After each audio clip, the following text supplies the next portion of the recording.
அனைவருக்கும் என்னுடைய வணக்கம்.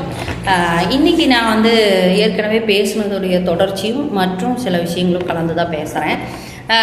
இப்போ பிள்ளைகளுடைய குற்றங்களை பற்றியெல்லாம் பேசணும். இந்த மாதிரி இப்படி இவங்கெல்லாம் இப்படி பண்ணுறாங்க, இந்த மாதிரி தவறெல்லாம் நடக்குது அப்படின்னு சொல்லி போட்டு இது பண்ணோம். ரெண்டாவது, பேரண்ட்ஸ் நீங்களே ஃபோனை கொடுக்குறீங்க. முதல்ல ஃபோன் என்ன அவங்க என்ன சம்பாரிச்சு போய் வாங்கிட்டு வந்தாங்களா? இல்லை, அது நீங்கள் கொடுத்து கெடுத்துட்டு கடைசியில் என் பையன் ஃபோனை பார்த்தா, என் பொண்ணு ஃபோனை பார்த்தா அப்படின்னு சொல்லி போட்டு குற்றத்தை குழந்தைங்க மேலே ஈஸியாக செலுத்திட்டு போயிடுறீங்க. உங்களுடைய காரியங்களோ உங்களுடைய தேவைகளோ நடக்கணுங்கிறதுக்காக அந்த ஃபோனை அவங்க கையில் கொடுத்தா அவங்கள சைலண்ட் பண்ணுறீங்க, அல்லது அவங்க அழுகிறாங்க ரொம்ப தொந்தரவு பண்ணுறாங்கன்னு தேவையில்லாதது அவங்க நினைக்காத ஃபுட்டெல்லாம் வாங்கி கொடுத்து அவங்கள ஃபுட்டுக்கு அடிமை பண்ணிடுறீங்க. ஒன்று ஃபோனு அல்லது ஃபுட்டு, அல்லது யார்கிட்ட எப்படி நடந்துக்கணும்னு பிஹேவியரில் கவனிக்காம விடுறது.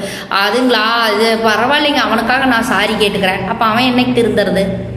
அவனுக்காக சாரி கேட்டுக்கிறேன்னு சொன்னால் அவன் என்னைக்கு திருந்துறது? அப்போ நீங்கள் ஐயோ இல்லைங்க, நான் என் மகனை உடனே கேட்குறேன், என் மகளை உடனே கேட்குறேன், அது நான் உடனே என் மகனே கண்டிக்கிறேன் அப்படின்னு சொல்லி பழகுங்க. இதுதான் ஒரு நடைமுறைக்கு ஒருத்தரை திருத்துறதே தவிர மற்றபடிக்கு உங்களுக்கு தோணுன மாதிரி எல்லாம் குழந்தைங்கிட்ட பிஹேவியர் பண்ண சொல்லலை. அதே மாதிரி இன்னொரு விஷயமும் இருக்குது. என்னென்னா, இப்போ என்னோடய பீரியட்லேயே தான் கொஞ்சம் என்ன சொல்கிறது, என்னோடய பீரியட் என்னோடய காலேஜ் இது மாதிரி வரும்போது தான் கொஞ்சம் ஜெனரேஷனில் நிறைய ஃபோனு அது இது நல்லா கொஞ்சம் வர்ற மாதிரி இருந்தது.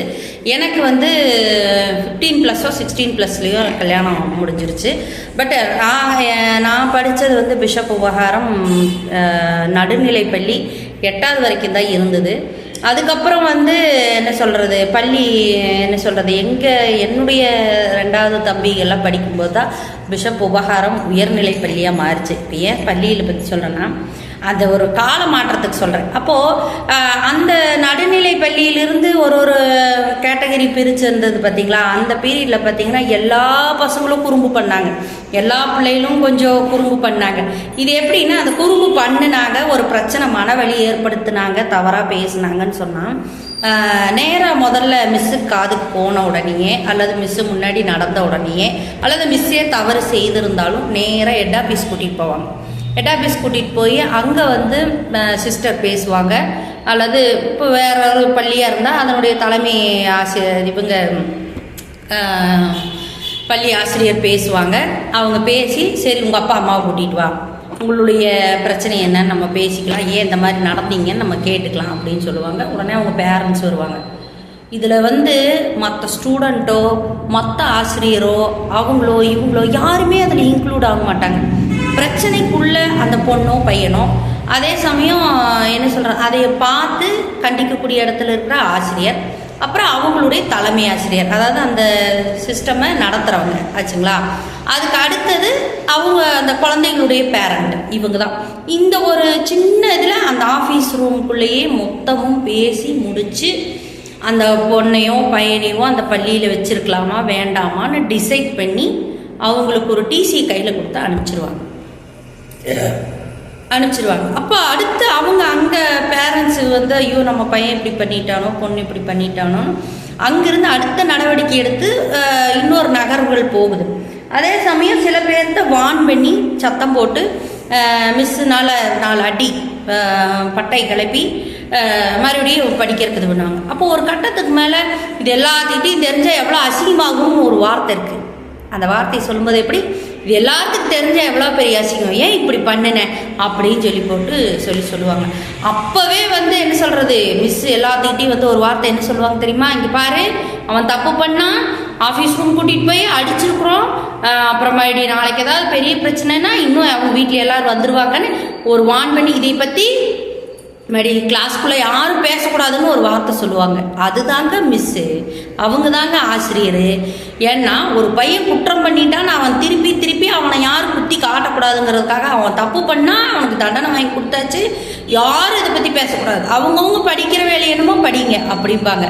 இது என்ன, எனக்கு அறிஞ்சு என்னுடைய மிஸ்ஸு சாந்தா மிஸ்ஸும் அதே தான், பிரபா மிஸ்ஸும் அதே தான். அவங்க எங்கள் அம்மாக்கே மிஸ்ஸாக இருந்தாங்களாம்மா. அப்போது எங்கள் அம்மாவுக்கு ஆசிரியராக இருந்தவங்களே எனக்கு சொல்லித்தர்றாங்க அப்படிங்கும்போது எவ்வளோ சில நல்ல விஷயங்களெல்லாம் கற்றுக்கக்கூடிய அளவுக்கு எனக்கு ஒரு பெரிய ஒரு பாக்கியம் இருந்திருக்கு. அப்போ அந்த மாதிரி அவங்க என்ன சொல்கிறது, அவங்க தண்டனைகளை அங்கேயே முடித்து அந்த பிரச்சனையை மேற்கொண்டு யாரும் பேசாத அளவுக்கு பேசி வந்துருச்சு. அப்போ இந்த மொபைல் கிடையாது, 10 பேர்த்துக்கிட்ட போய் சொல்ல வேண்டியது கிடையாது. அந்த ஸ்கூலோட அவனுடைய பிரச்சனையே அங்கே ஒரு சின்ன ஒரு கெட்ட நேரத்துக்கு மாதிரி ஒரு சின்ன சலசலப்பு ஏற்பட்டுச்சு. அதை அப்படியே அங்கே முடித்தாங்க. இன்றைக்கி சிறந்த மாணவர்களா, சிறந்த அப்பாவா, சிறந்த பெரிய ஒரு பதவியில் இருக்கிறவங்களா அவங்க அடுத்தடுத்த ஒரு பொசிஷனில் வகிக்கிறாங்க. சரியா? இன்றைக்கி என்னென்னா மிஸ்ஸை பற்றி ஒரு பையன் பேசுகிறான்னு சொன்னால் அது அவ்வளோ நேரம் வீடியோ எடுக்கிறவங்க அந்த பையனை போய் 2 அப்பி ஏன்டா இப்படி பேசுகிறேன் பக்கத்தில் இருக்கிறவங்க கேட்கக்கூடாதா? அப்போ யாரோ ஒரு இடத்துல நீங்கள் வீடியோ எடுக்கிறீங்க இல்லையா, சரி சிசிடிவி கேமராவில் பதிஞ்சிருந்தாலும் கூட நீங்கள் சொல்லலாம். அப்போ அதை அவ்வளோ நேரம் நீங்கள் அதை கேட்டு அதை ஏன் அவ்வளோ லென்த்தாக வெளியிடுறீங்க? இந்த மாதிரி ஒரு பையன் பேசிட்டதாக சொன்னாங்க அப்படின்னு சொல்லிட்டு நீங்கள் அடுத்து நகர்வுகள் என்னவோ அங்கே நீங்கள் அவங்கள பேசியிருக்கணும். நல்லா யோசனை பண்ணி பாருங்கள். அந்த டீச்சருக்கும் அவமானம், சரிங்களா?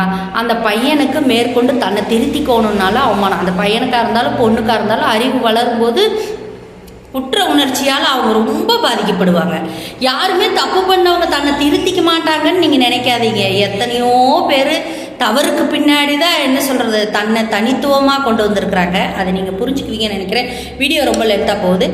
இன்னும் நிறைய விஷயம் பேச வேண்டியது இருக்குது. முழு டீட்டெயிலாக கேட்டுக்குங்க. எங்கெல்லாம் குழந்தைகளை காப்பாற்ற முடியுமோ, எங்கெல்லாம் ஒரு பேரண்ட்ஸாக நீங்கள் கெத்தாக நிற்க முடியுமோ, எங்கெல்லாம் ஒரு குருவுக்கு மரியாதை கொடுத்து சிறப்பான மனிதர்களாக வர முடியுமோ அவங்கெல்லாம் நிச்சயமாக கேட்பீங்கன்னு நினைக்கிறேன். மீண்டும் அடுத்த வீடியோவில் மீதி பேசுகிறேன்.